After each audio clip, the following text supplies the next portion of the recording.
तो हिंदू राष्ट्र के साथ साथ राष्ट्र संस्था भी जुड़ के आ जाता है। That's a very significant statement, मेरे ख्याल से बहुत इम्पोर्टेंट है। इससे क्या सिद्ध होता है कि unknowingly from the core of his heart ये जो विचार आया है बाहर जी, उससे क्या एक चीज स्पष्ट हो जाता है कि Nepal is the cradle of सनातनी civilisation, faith and culture.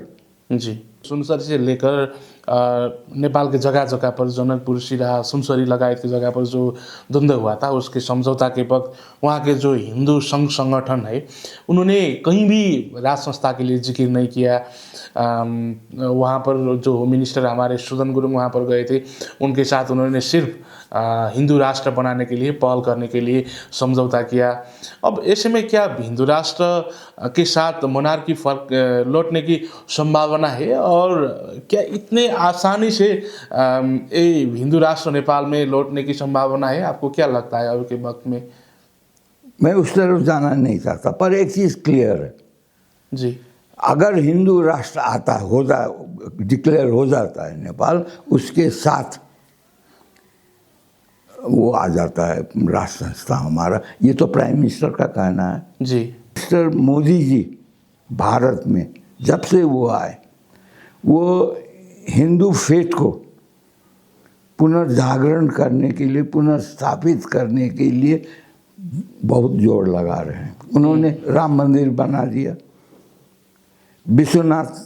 Kashi Vishwanath को फिर से नया रूप दे दिया, वर्ल्ड में इस्टेब्लिश हो गया। आदि काल से जब से मॉडर्न नेपाल का भी क्रिएशन हुआ है, हम लोग कस्टोडियन है। हमारा राष्ट्र संस्था जो है वो सनातनी सभ्यता, सनातनी आस्था और सनातनी कल्चर का वो कस्टोडियन है, गार्जियन है, पैट्रॉन है।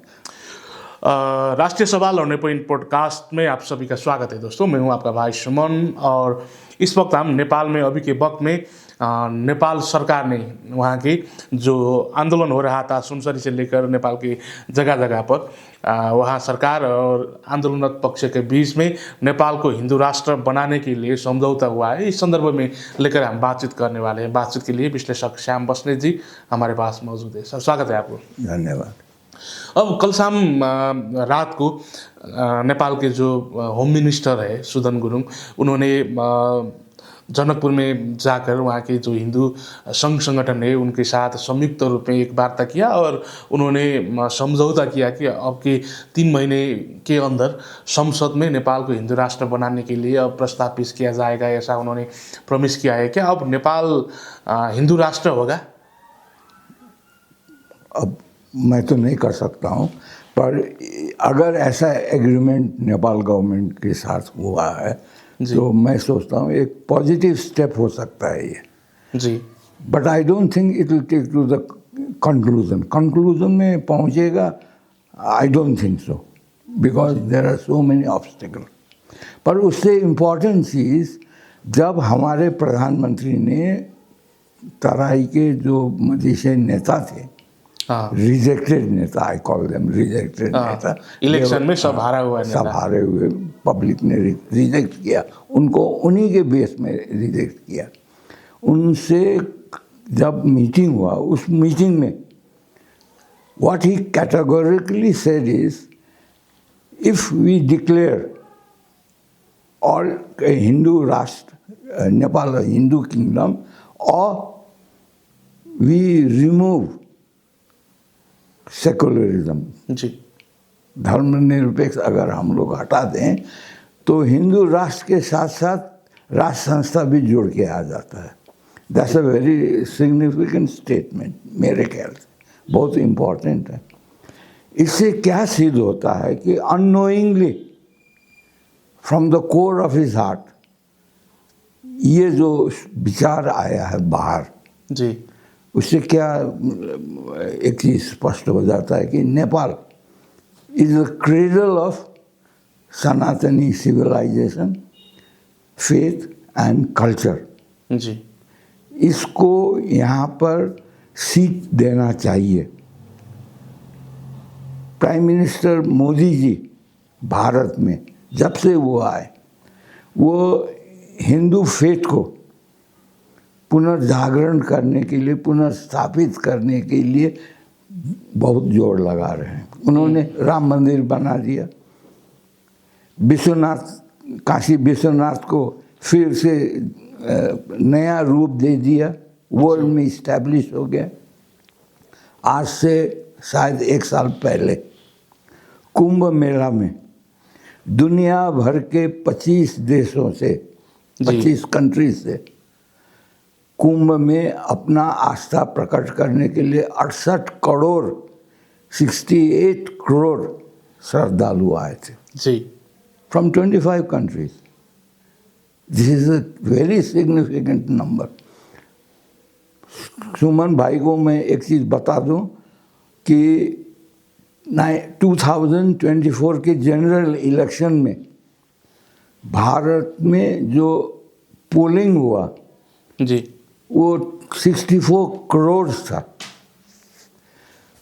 जो नेशनल इलेक्शन में जो पोलिंग होता है उससे अधिक उस एक छोटी सी जगह पे प्रयागराज में 68 करोड़ आए, 68 crore, when the polling was only 64 crore.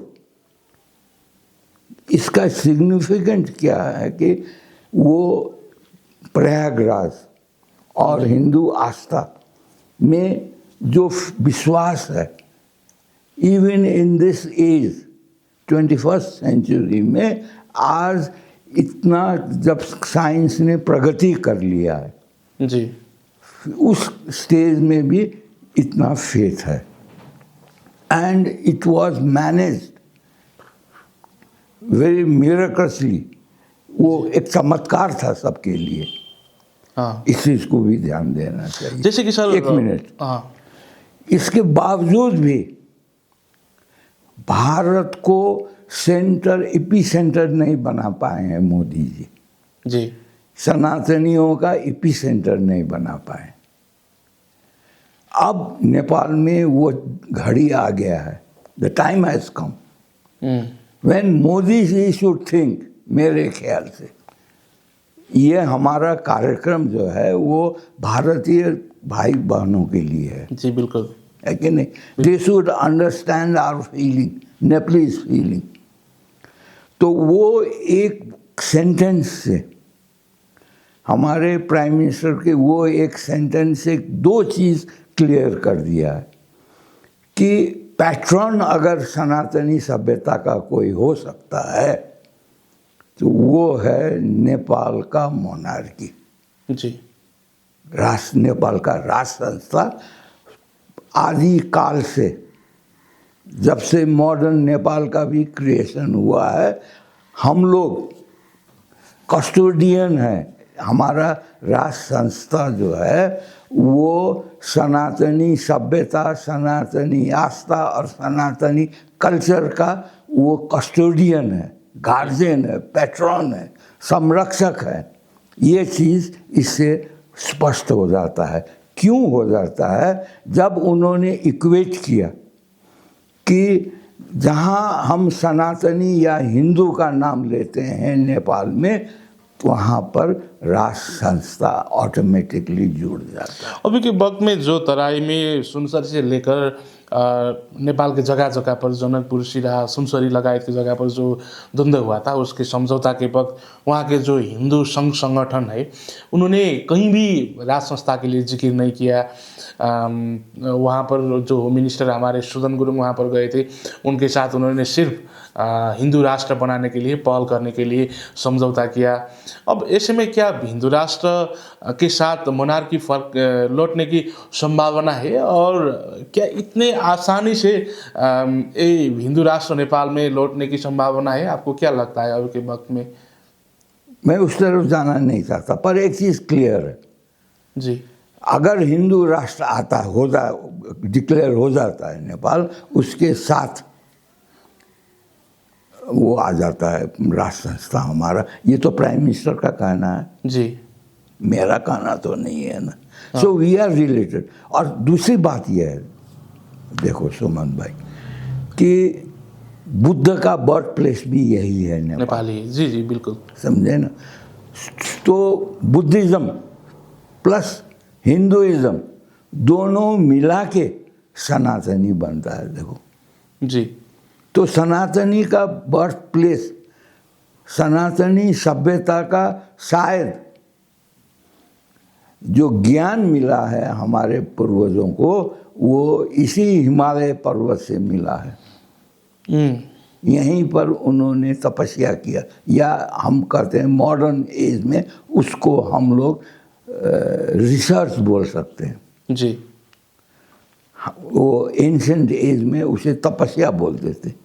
Ji same thing है ना, concentration of all your senses सवाल तो वो अभी एक ये जगह भी है रखने कि के क्या बाद इतना आसानी से हिंदू राष्ट्र लौट कर आ सकता है अभी के वक्त में? ये तो अहम सवाल बन रहा है नेपाल में।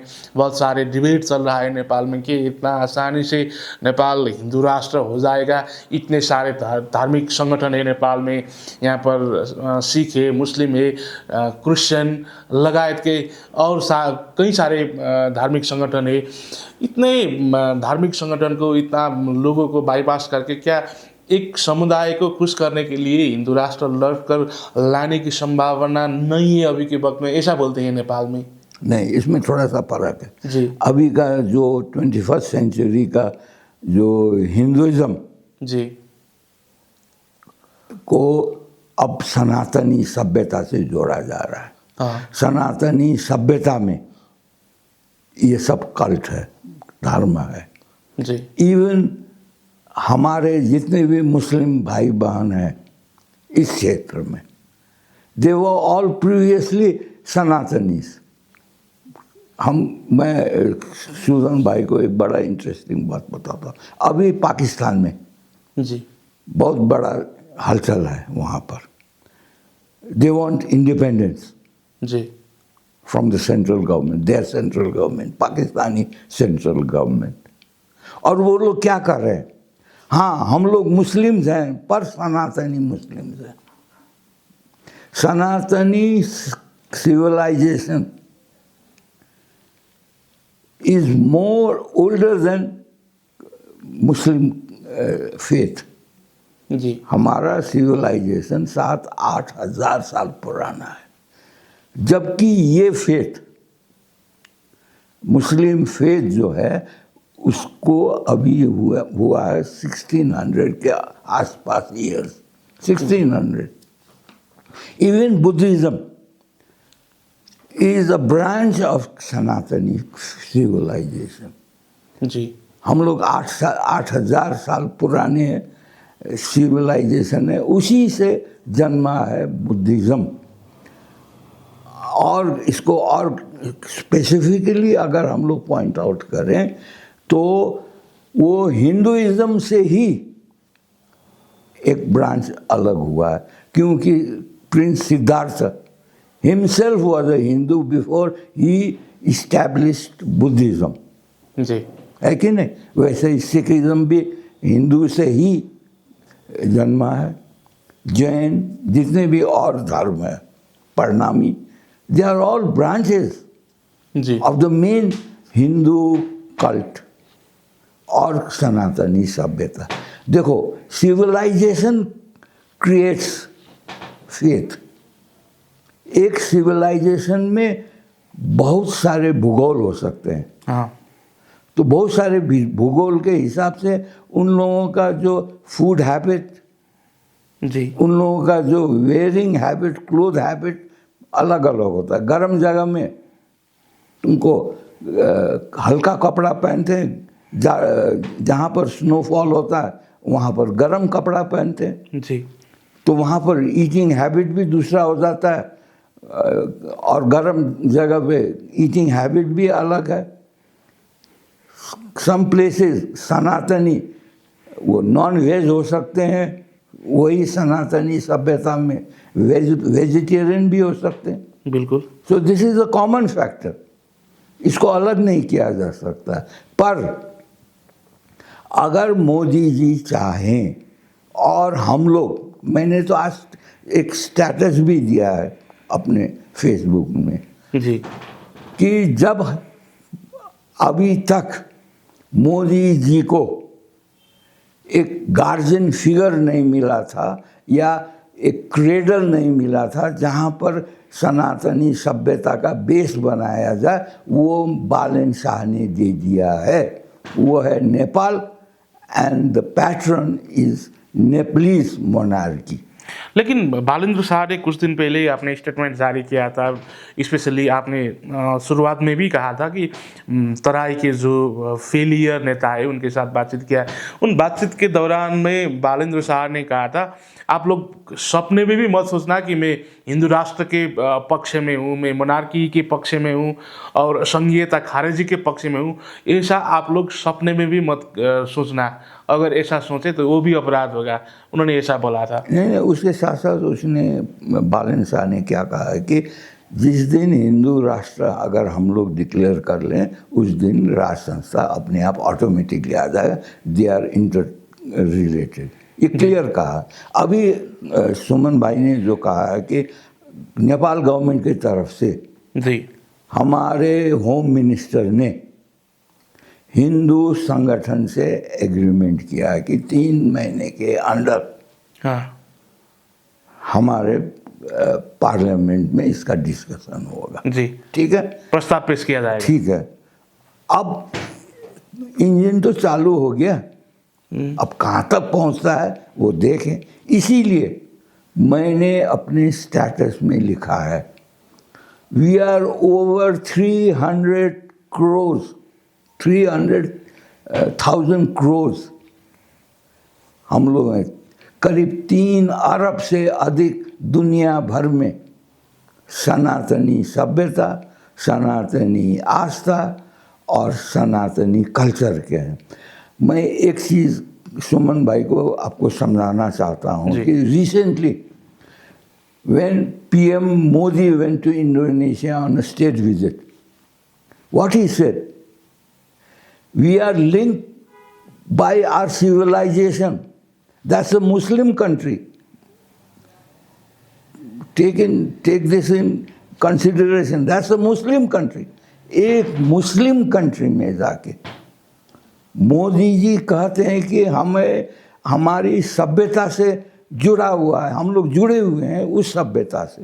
जी और सुमन भाई को मालूम होना चाहिए वहाँ का एयरलाइंस का नाम है Garuda airlines. Their national flag carrier जो है, जैसे हमारा नेपाल एयरलाइंस है फ्लैग कैरियर, वैसे ही उसका नाम है गरुड़ा। वहाँ पर रामायण का जो नाटक जो है वो मंचन होता है, प्ले होता है। That is how he said. और वो भारत से सिर्फ 150 किलोमीटर दूर है। I didn't know that. जी वो ग्रेटर निकोबार आइलैंड और एक इंडोनेशियन आइलैंड का दूरी जो है वो समुद्र का, वो है 150 किलोमीटर। जी that is how he established a close relation with Indonesia.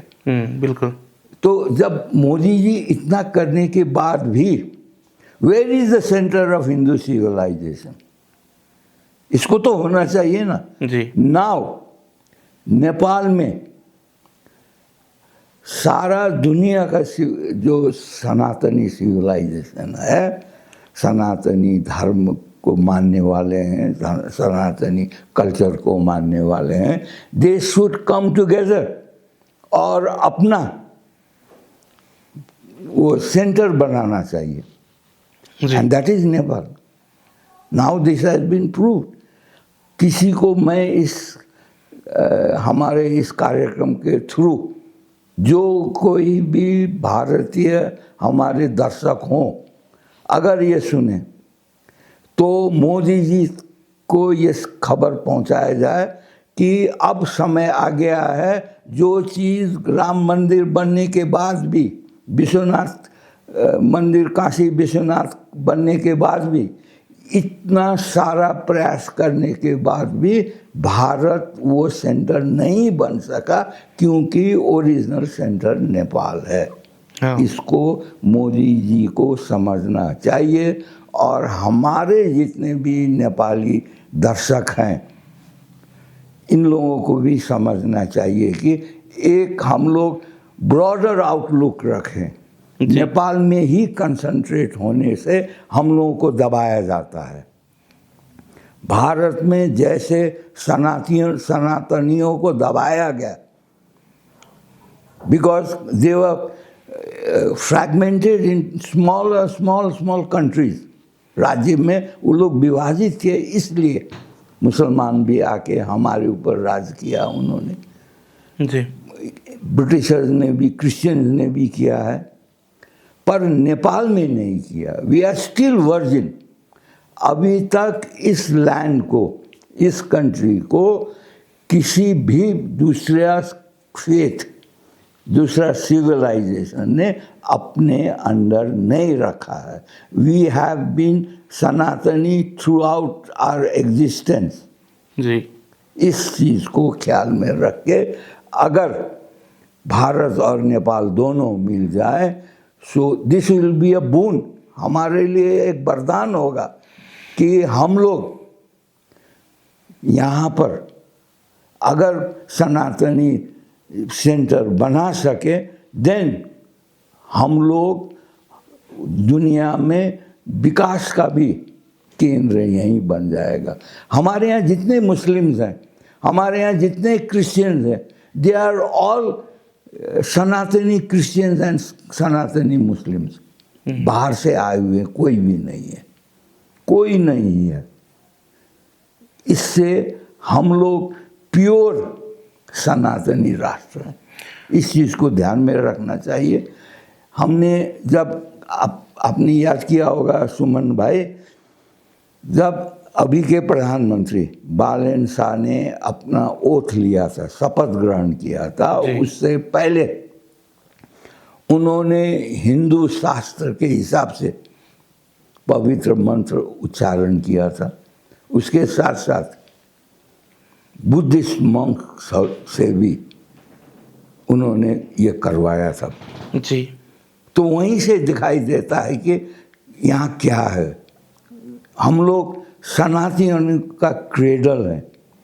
हमें वो जो बाहरी इन्फ्लुएंस नहीं पड़ा है। नेपाल एक ऐसा राज्य है जिसमें बाहरी इन्फ्लुएंस नहीं पड़ा है, इसीलिए यही सबसे उपयुक्त स्टेट जगह है जहाँ पर आप सनातनी सेंटर बना सकते हैं। इसका मतलब मैं किसी भी अन्य फेथ वाले को मैं उसको यहाँ जगह नहीं है नहीं कर रहे। They have equal right. जी। They should have equal right, पर अपना पहचान होना चाहिए। और ये पहचान नेपाली ही नहीं ढूंढ रहा है, मोदी जी ढूंढ रहे हैं। मोदी जी दिलाना चाहते हैं भारत को, ये क्लियर है।